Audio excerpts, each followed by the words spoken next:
El que concluye es un sexenio perdido para México. No hay nada que celebrar.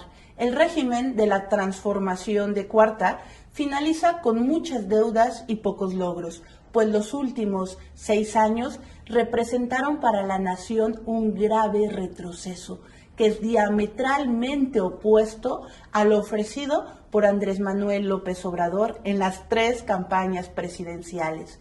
Los discursos y promesas de combate a la corrupción, el lema de no robar, no mentir y no engañar y la cartilla moral solo fueron eslogan de campaña, porque como gobierno ninguno cumplió. En el último minuto del 30 de septiembre terminó el sexenio más sangriento y más corrupto de la historia, puesto que el primer gobierno federal morenista deja tras de sí el peor México de los últimos 30 años en casi todos los rubros. No es exageración, las cifras reales desmienten los otros datos que el presidente dio a lo largo de su administración y en el 6º informe de gobierno. En materia económica, la crisis es grave. El crecimiento promedio del sexenio es del 0.2%, lejos del 4% prometido. El Producto Interno Bruto aún no alcanza los niveles del 2019. La inversión extranjera directa cayó un 15% por las polémicas decisiones tomadas y el debilitamiento institucional. Tampoco hubo generación de empleos.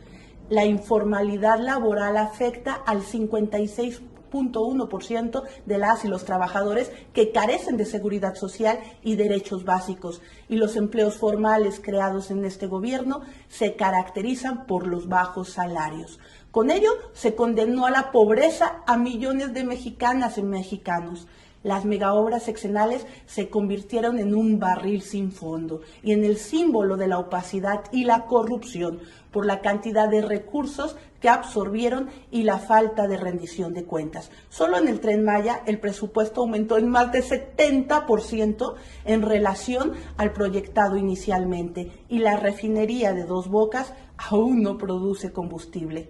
Pemex, la empresa preferida del gobierno, está al borde de la quiebra por la acumulación de pérdidas millonarias, resultado de una gestión irresponsable. Se incumplió la promesa de combatir la corrupción y el nepotismo.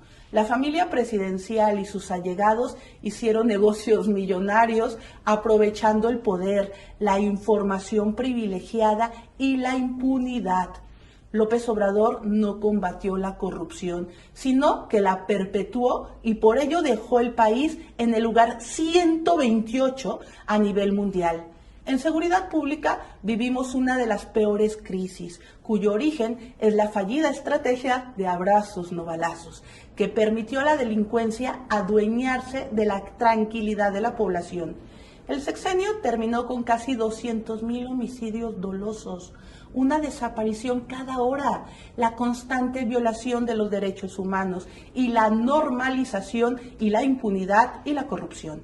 La salud es uno de los renglones más descuidados en el gobierno López Obradorista.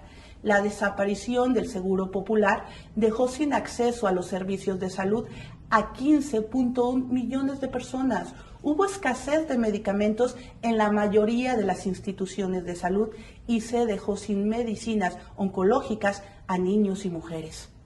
El compromiso fue que al final del sexenio México tendría un sistema de salud como Dinamarca. Sin embargo, la inversión para este sector está muy por debajo del promedio de la Organización para la Cooperación y el Desarrollo Económico. Mientras que la falta de liderazgo y de eficiente gestión de las autoridades federales durante la pandemia del COVID-19 dejó como saldo 800,000 muertes. La lista de incumplimientos es interminable, tanto que el legado de AMLO será el de un gobierno totalitario que privilegió el populismo y la represión sobre el bienestar de la ciudadanía, dejando hoy una nación en llamas, con números rojos, con una economía que depende de alfileres y con el futuro hipotecado. A la sociedad nos costará mucho tiempo y esfuerzo reconstruir el país. Ese México que sufrió la destrucción de sus instituciones y los avances democráticos. No obstante, Las mexicanas y los mexicanos cuentan con el Partido Acción Nacional para participar y liderar los esfuerzos que nos permitan alcanzar un futuro confiable para la nación. Aún hay esperanza.